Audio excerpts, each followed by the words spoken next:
Happy New Year, everybody. Welcome back to Small Couch Reviews. It's your boy Sam. It's your boy Jovi. And as this video is titled, we are doing our annual best of list. Now, this is the best of across all media. We could do a best of just movies, what we do mostly on this channel, or video games or TV shows or shoes or comic books, but we like them all. So we're going to talk about just the top 5 things that captured us, that captured us the most in 2025. Okay. Yeah. Now, if you've been with this for a while, you know my list is pretty standard, and Jovi's is the more interesting one. Oh no, my Akaza. You remember this? This gun I got at Baltimore Comic-Con. It's coming apart. No. Yeah, no, man. This is about to blow me. But anyway, lights up and everything. Yeah, I got mad distracted. Anyway, as I was saying, my list is pretty basic. So I'm going to go through mine, then Jovi's going to give you his, because his is usually more interesting, and I love to see what he has. Now, before that, I will go ahead. Like I said, I'm going to do my top 5 of the year, but I'm going to give some honorable mentions. Speaking of Akaza, I don't really have any anime in my top 5, but I will be remiss if I don't say Infinity Castle from Demon Slayer, Reze Arc from Chainsaw Man. Yeah, y'all did it. Y'all did your thing. I just think the peak of that movie didn't reach the peaks of my top 5. The same goes, let's see, I got Avatar Fire and Ash, which your visuals alone are worth the price of entry. Seriously. Okay. But your narrative, it's the same with all the other movies. Your narrative it's not there. Yeah. Marty Supreme, not in my top 5, but as I think Jovi and I said it in our review, if I had a top 6 or 7, this would have squeaked it. Oh, yeah. Straight up. The TV show Severance, you don't have a bad episode. I'm here to say it's one of the only shows I don't think there's a bad episode in the bunch. But again, your peak was not quite the peak. Weapons. Oh my gosh, I love that movie. Oh man, Weapons. I didn't put Weapons on my we saw honorable mention. Yes. Freaking movie, great freaking horror, some of the best horror I've ever seen. Yes. Again, if I had a top 6 or 7, you would be there along with Marty Supreme. Yeah. You would probably be my number 6, honestly, and Marty Supreme would be my 7, Weapons. And then, of course, one battle after another, Leo falling out of that tree. That in itself would be a top 5 moment for me. But again, the movie overall, not there. I don't think it's that great, but I kind of want to say Stranger Things season 5, just because the reason I haven't reacted to that yet, Jovi, just so you know. Yeah. Every time I sit down in my chair and I start to talk about it, I talk about the reactions people have had, and I get so annoyed, and I just stop because I'm just like, bruh, oh my gosh, the way people have tried to just like the review bombing of this series, it's not that serious. No. And I don't know if you. I know I wanted you to watch it to react, so I don't know if you checked it, but I will say that I am very, very much so not hard on this season or series. And I kind of want to change my final score as like a whole as a series. But at the same time, I think it stands just because it doesn't fall on my favorite shows of all time. No, I agree. I think, and the thing that gets me, like super fans, I'm not even mad at those people who have been like charting the lore from like season 1. It's not them I'm upset with. There's just people who are casual like me and you who decide I don't like this, so I'm going to make sure everybody doesn't like this. I hate that in all media, bro. Yeah, we saw that with the Superman movie that happened. We saw it. In the MCU now, people are just, anytime an MCU movie comes out, people just trash it as if it didn't give us 10 years of excellence. It's just, people just irritate me. And that was me speaking on my soapbox. So maybe but anyway, I digress. But now to my actual list. Okay. Number 5, an experience you and I had, Kill Bill, The Whole Bloody Affair. I know that technically this movie is not a 2025 movie, but I'm going to count it as one because that's when it came out in theaters. It is a 2025 movie because we got to see it the way it was supposed to be shown. The way and all together in 70 millimeter is how he wanted this to release back when exactly. I don't think even if he releases the Blu-ray, I don't know. It's not going to replace that experience. No. It was incredible. That those extra 20 minutes of the O-Ren Ishii backstory totally made it worth it. We had an intermission, and then we watched part 2. It was great. And now watching it, I don't think I can watch that movie like not together. Right. I feel like if I watch it, I have to be like, all right, I'm not going to start this, at midnight because I'm not going to be able to finish the whole thing. Like this is something where I need to dedicate the time to watch both parts. Like it really was that eye-opening to me where I think this might be my second favorite Tarantino film now. Okay. After Inglourious Bastards. Next, it was going to make the list, bro. Number 4 is Sinners, man. I mean, listen. It was fantastic. I loved Chalamet, but I do agree with, let me say it this way. I don't agree with the trolls, but I do think that Michael B. Jordan he had the best acting performance this year. I think that's the truth. Chalamet was excellent. I'm not mad that he won, but I think Michael B. Jordan had the best acting performance this year as Smoke and Stack. I think Ryan Coogler put together a cultural action masterpiece. And Vampire. Yes. And he was a vampire. And I loved it. And outside of him, Haley Steinfeld, Wunmi, oh my gosh, hold on. Actually, we're gonna pause here because I need to get their names right. Oh no, yo, go off. Read the whole cast. All of them, man. That's Wunmi Mosaku. I always forget her last name. Jamie Lawson, who we saw in Running Man, and I was like, dang, she's fine. Preacher Boy's girl. Preacher Boy himself, of course, Sammy, which this is his first musical. His real name, Miles Caton. Delroy Lindo, excellent. Casting for this movie was choice. And I got the award. I was about to say, it got the award. I got recognized for it. So, excellent film. One of the best of the year. So that's up there. That's my number 4.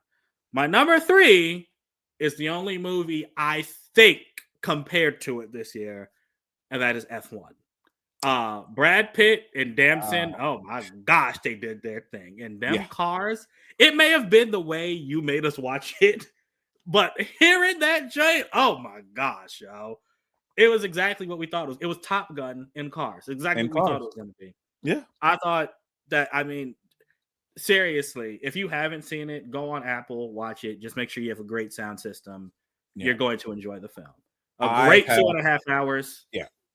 I personally bought both of these films on 4K Blu-ray because you bought both of them. Okay, nice. Yeah. That's how much I enjoyed both of these films. Mm-hmm. And we'll get to I know. And I remember after we saw F1, you came out and was like, was this better than Sinners? And I was like, tripping. But then I saw it again, and I was like, dang, was Jovi may not have been tripping, but okay. So that's my number 3. Number 2, I know you didn't watch this show, but it's a show on HBO. It's called The Pitt. I think that is the best TV series to come out this year. Okay. It's called The Pitt is the nickname for the emergency room. And so it's I believe it's 13 or 14 episodes. And each episode is an hour, kind of like 24 used to be. And it just goes through one shift in one doctor's day. Basically, he starts at 7 a.m. and then it ends around 8 or 9 p.m. And every hour something happens in this emergency room, man. So good. Excellent writing, excellent, medical, technical medical expertise, I guess is what I'm saying. It's like the medical aspect of it kept it interesting and not just character drama. And man, the characters themselves, it was excellent. It felt like real people doing this job. So it got a lot of praise, and I think it deserves a lot of praise. I believe its second season just started. And then the number 1 thing that came out this year shouldn't be a surprise to anyone. Clair Obscur Expedition 33. It's one of the best video games I've played in my life. I think that right now it ranks up there with Mass Effect 2 as one of my favorite games. Not just because of the gameplay. This story, it's one of the best stories ever, man. And it really tugs at your heartstrings. It makes you think. And the way I'm not going to ruin it for you. I know you haven't played it, but the ending, you can choose an ending. And I'm very curious what people chose. Did you, how do I say this? Did you choose to end the session or did you keep it going? Because I definitely pulled the plug on that nonsense. Okay. But that's just me. So, Expedition 33, Game of the Year, I think you deserved it. It has a lot of supporters, has a lot of haters, as everything does. What's crazy? Maybe my algorithm just doesn't give me the haters on the things that we like, because I have seen and heard nothing but great things, and everyone mentions the story. I get a lot of feeds. You check the comments? I mean, I look at it, and I've watched like a lot of reviews on that game. Like a lot of people's best list have that game on it. Oh yeah, no, I agree. But then people try to hate on it and say, "Oh, you do nothing but parry in this game. This is trash. You shouldn't like again." Trying to make people conform. Have you ever played a Souls game? Jovi, we don't have time. Don't get me started. But that's my list. It was longer than I wanted it to be, but I'm done. Hey. I would love to hear your best of. Oh yeah. So guys, gals, and everybody in between, like Sam says, mine is a little different. I do like the best of like overarching. I got to get out of my discussion question because I was doing homework before we got on here. My list is a top 5 of like everything that I really liked. But I do have my honorable mentions, and they're all films because that's primarily what we do. The Long Walk. Oh my gosh, so good. Such a great film that got straight to it and gave us what the title literally is. It was a long walk of roller coaster. Kill Bill, The Bloody Affair as an experience. Oh, you have? Okay. I have that on my honorable mention as an experience, right? So, like I said, I do different things on mine, not just the movie, as we were saying, but being able to, and this is why I was upset that I didn't get to see Sinners in 70 millimeter. We just didn't have the time to hop on a train and go to New York. Yeah. I want to see what the creator wants as an artist. Your job is to, bring people's dreams and ideas to light, and then as an artist, you want to bring your ideas to light. And 2 of the greatest directors, and Ryan Coogler's on that list now. Really pushing film with 70 millimeter. I'm glad we got to see that. Kill Bill. I don't know why I have. Predator Badlands. Not going to go into like detail why I liked it. I just love the lore of they're bringing Predator back to this generation. That's it. The last 3 movies have been great. Yeah, that is it. One battle after another. You have that too. Okay. Yes. Yeah. I agree with you that genre probably would be my number 6 or my number 7. Where if we were just doing films, it may actually be in my top 5. I really enjoyed that. Okay. Superman. Yeah. I didn't even when I was doing this list, I didn't realize it till I looked at some of our videos. I was like, we saw Superman this year, and it was solid. Yeah, it was solid. Nice start to the DCU. Yeah, Marty Supreme is on here. My honorable mentions. Great film. I will now piggyback on what you're saying. I don't think he should have won the actor of the performance. Chalamet? Yeah. Yeah. Okay. It was great, but Michael B. Jordan did something that not many people have done, and not many people have done with the technology that they used. They had to film that movie twice, basically. And yes, because we had to do both scenes. Yeah. With the 360 camera on his whole body. So he shot that movie with cameras wrapped around his head. Wait, I'm sorry. I don't think that. Yeah. Why did he have to do that? Because that's how it looked so good, and it looked like they were next to each other. Okay, I didn't know that. I didn't know they utilized that. Because I've seen obviously one person play 2 people. I didn't know they used a new technique in this movie, but okay. Yeah. So that's why I think he deserves that. Yeah. And then finally, and then like not saying that this is the lowest moment, K-pop Demon Hunters. Oh my gosh. Cultural sensation in 2025, bro. Sony messed up so bad by selling that to Netflix. Yeah, for real. They are I don't know what idiots. they were thinking. Netflix is printing money. Mm-hmm. You can buy the stuffed animal of the tiger, and it's awesome. I want it. It doesn't say the merchandising alone. Like I don't know why. Yeah. It's just crazy. Right. Real quick before you get to your list, when Yeah. you mentioned your first The Long Walk, it reminded me. There's another movie we saw this year I need to give praise to. It's an honorable mention. It's a movie called Warzone or Warfare. I'm sorry.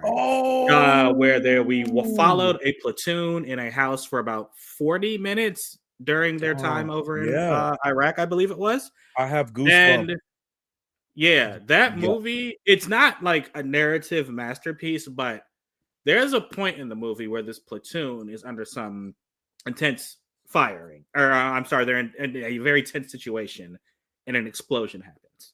Yeah. And after the explosion, like the movie just changes. There's someone screaming in the background for the entire remainder of the runtime.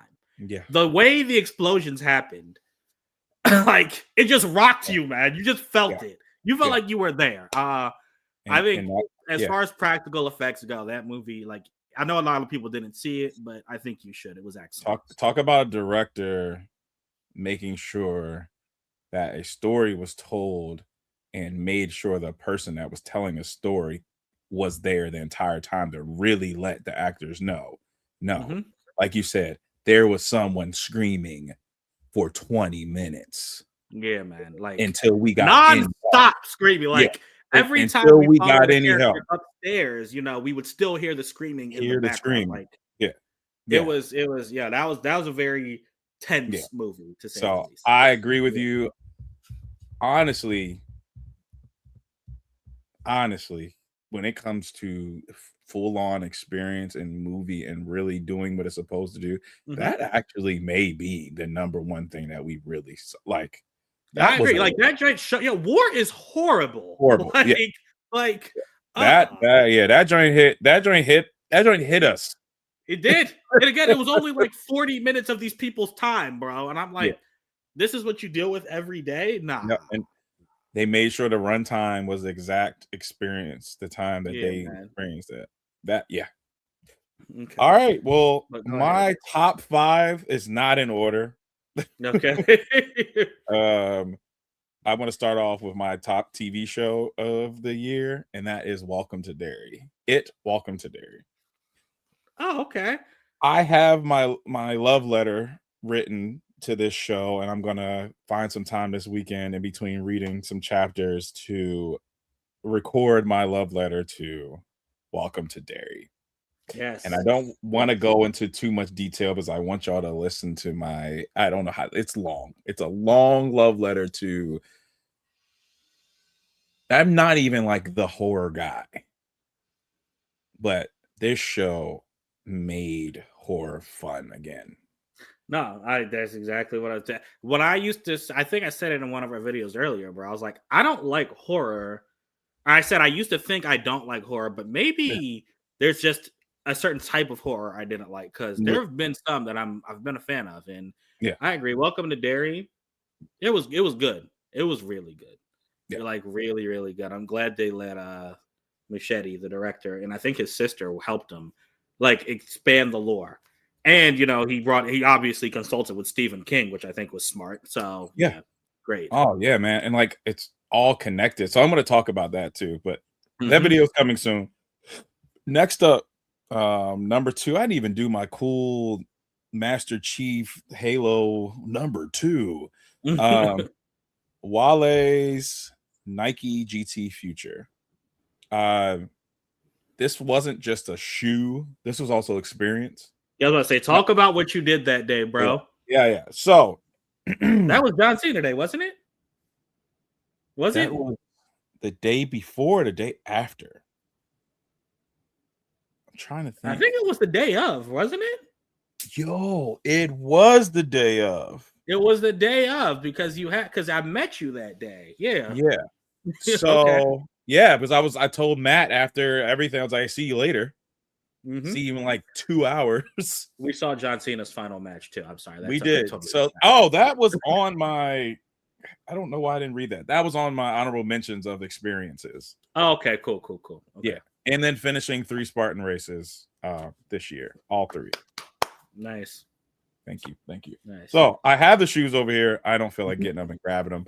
We can put a picture up if we feel like editing this. So the full experience. Wale has been wearing this shoe on and off for like the last year. And we're all like, what is that? It actually looks very similar to the shoe that was supposed to be Wembe's shoe. But I think it just didn't match with his play style. So he never played in it. So Wale's been rocking it. If you don't know who Wale is, he's a rapper from the DMV area, specifically PG County. He claims DC, and actually lived in Montgomery County, probably longer. Whatever. I thought he lived in DC because he claims DC. Claims DC, but he spent majority of his time in Mo County and PG. Okay, look at that, bro. Okay, right. But cool dude. I've met him a few times. He actually went to the same high school that we went to for a little bit. So I've seen him when we were younger, and actually we were next to him in the VIP sections at a Freddie Gibbs concert. So like I've seen him within this year. Okay. So he all of a sudden posts a picture wearing some shoes, and we like, hold on. And then a video comes out, and they do a whole commercial, and this Bama has his own shoe finally with Nike, and it's this awesome shoe that is reminiscent of a Foamposite and a Huarache, like not Huarache, but that Hyperflight mixed together, and then he used a Flightposite colorway. It was like, yo, you just did DMV all in like one shoe, and the next day they were like, oh, it's exclusive. It's gonna be at somewhere. It's gonna be at Iverson Mall, and it's gonna be at Ward 9. These are the only places you can get the shoe. Be there tomorrow at these different times. And I'm like, I'm not missing that. Right. I'm not missing out on Wale's first shoe. It's a quick strike, and it's only releasing here and in Canada. I don't even want to get into that. That's very weird. They're sending all the rest of them to Canada, apparently. A guy I know knows a Nike rep was saying that it's exclusive to us and up there. Okay. Like, he must have a lot of fans in Canada. So all that to say, I stood in line for 5 hours in 20-degree weather with recovery Crocs on with holes in them, and I froze to death and almost got in an altercation with somebody over a pair of shoes, which I wasn't the person getting upset, but you were not the instigator. It's not the instigator. I used my teaching skills and trying to be a better person and not be angry because everybody knows me, and it would have went a different way back in the day. And nothing happened. Got my shoes, and we went and saw John Cena that night. So yeah. All that to say, that is why it's on my top 5, because of the experience and the fact that somebody that represents our area, that has been a sneakerhead from the beginning, has his own shoe with his own hang tag with everything. It's not just those are the Wale's. No, this is his actual shoe. All right. Yeah. Number 3, my top movie is Sinners. It's okay. Sinners. There you go. Sinners, okay, it's Sinners. I recently watched it again with my wife on is it New Year's Day or New Year's Eve? I think we watched it on New Year's Eve. And I was like, this was a damn good movie. And so much so, I noticed and heard things that I didn't hear when we were in the theater. There's so much background noise and like little sound effects that just bring you into what the story that Ryan wrote. Like, the performances, and then like I take back even from my when we did our review. You said his name. I forgot his name. He played Slim. He played Slim's character. Slim. Which one was Slim? When he shit. You said his name. The oldest actor in the film. Oh, Delroy Lindo. Slim. Yes. Oh, Yes, okay, yes, I forgot that's what he was yeah. called in the movie. Yeah. Yeah. That is my favorite performance. He was really good. He was really good. That was my favorite performance. Yeah, he was. I mean, he's the most seasoned actor, obviously. Yes, and it's not to, and of course, no one's going to top the idea of playing 3 different characters, right? But yeah, it felt like you felt like you were listening to a man that has been through so much, and we know the Americans' history, and it's like to be able to write that and then to give it to an actor and him being able to portray it really stood out to me, man. Like I was kind of stuck, and of course it was Aisha's first time seeing it, and it was just like I was like, damn, that was good. One of my favorite monologues. Like if I ever had to do a monologue in acting, I could watch that over and over again and try to. Yeah, that thing. Yeah, man. I know exactly. Yeah. All right, so Sinners, awesome movie, awesome story. Not the best ending. We all agree with that. We all agree with that. I mean, okay. I mean, I think the ending was a little too. It was like, it's too. Yeah, I was about to say it's too convenient. It's too convenient and quick. And yeah. It was like, it was like, oh my gosh, guitar. It's like, so yeah. Okay, my game of the year, because I haven't been able to really game, and I went and spent $500 on a glorified Switch. Donkey Kong Bonanza is amazing. That game is getting crazy. I mean, it may have won my title as favorite Nintendo game over Mario Odyssey. Like, it's Mario Odyssey was hold on, favorite Nintendo game as in like on the Switch or ever? On the Switch. Okay. Because Mario 64 is my favorite Nintendo game, or Banjo-Kazooie. The first Banjo-Kazooie is probably my favorite Nintendo game. 64, anything on the 64. I'm with you.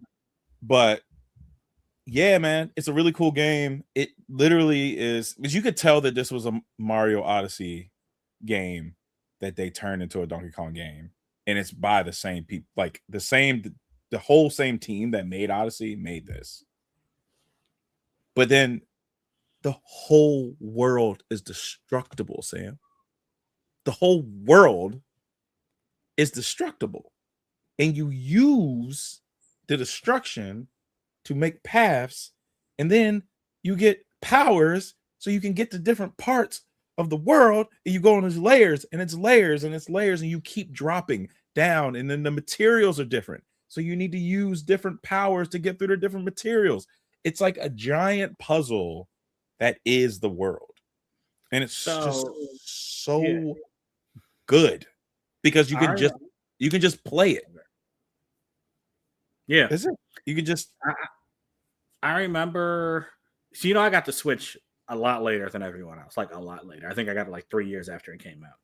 And the first game I played, well, not the first game. The first game I played, I think, was like Smash. But then after that, our friend Andrew let me borrow Super Mario Odyssey.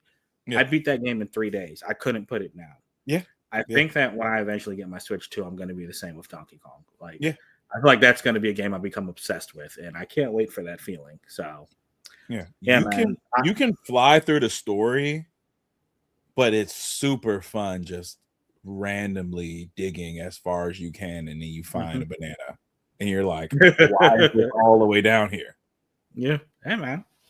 Tell you. You're rewarded for your work, though. Yeah, seriously. Mm-hmm. All right, and then my number 5, and this is an experience, DreamCon. Our very first DreamCon, yeah, that was Very dope. first DreamCon. Made a lot of good Besides friends. And the IRL streamers, mm-hmm. was a really dope experience, and it wasn't because it was DreamCon or because we got to meet a whole bunch of celebrities, and it was like, yo, I love BlurCon. We love BlurCon. This is like BlurCon, but like people are really putting in a lot of time and work to make sure programming was A1. They had a wrestling ring in the middle of it.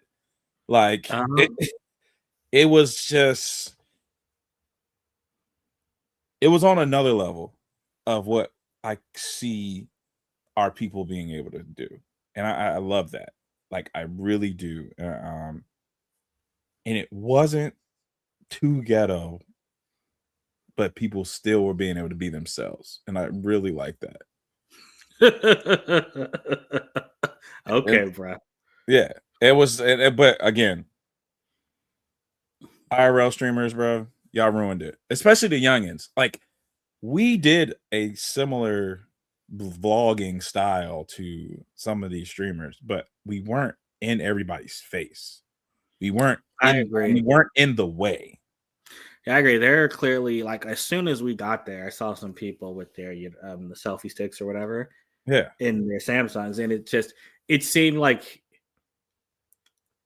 so like we wanted to, and I'm not, I hate trying to talk about it like we're better than other people because we're not. But it's like we wanted to go, we wanted to experience it, and then along the way, we're like, all right, you know what? Let's video what we've experienced. Yeah. Where there are some people who just, it seems like their entire purpose of being there was just to be in the building and say they were there, if that makes sense, and just your camera around, and that's it. Not, yeah, that's not. I say no. Yes, that's exactly what it is. You didn't go to DreamCon because you love anime, film, nerdy shit, black people in cosplay, wrestling. Just you went because it's cool to go to DreamCon. Yeah. And you went because you wanted to bump up against girls in cosplay and celebrities. That's what makes that weird and like, ugh, like, bruh, you're in, but like I said, you're in the way. Yeah, exactly. Yeah, exactly. I would say that they got to figure out, like, it was so many people.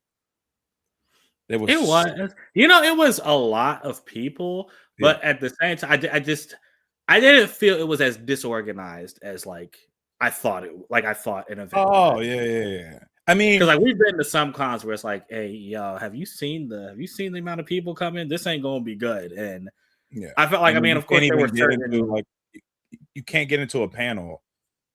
And we really experienced that. It was like getting to the panels before they started was hard because they were literally, everything was on one side.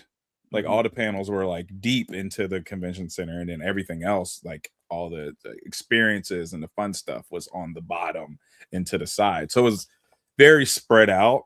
But I think they did that because they knew some people don't come and go to panels. Some people just also we do have to remember. I think this was the first year they did it in this city, and yes, they did. Was it Austin? Houston. I'm sorry. Yes, it's usually in Austin. Yeah. Is that what? If I can remember, yeah, it will be in Houston again next year. Yeah, it's going to be in Houston again. Tickets are going on sale soon. Yeah. All right. That's it, man. That's it. Yeah, up, bro. This is, that's a good list. It was nice to reminisce. Well, again, mine's a little different, but hey, I do a lot of other stuff. We do a lot of other stuff besides film, and I just wanted to showcase that. Yeah, man, definitely. I appreciate it. This is a good time to do that. Yeah. All right, so we're running up against it, but thank you guys. A question: what were your top 5 moments of this year? Top 5 things you did. Just let us know, whether it's movies or TV shows, anime, whatever. There's something we probably might have missed that, you're like, wow, how did they not include this? I will admit there are a lot of things Jovi and I we didn't have time to watch or play or see this year. So let us know. But anyway, we appreciate your time, guys, as always. And until next time, we out. Deuces.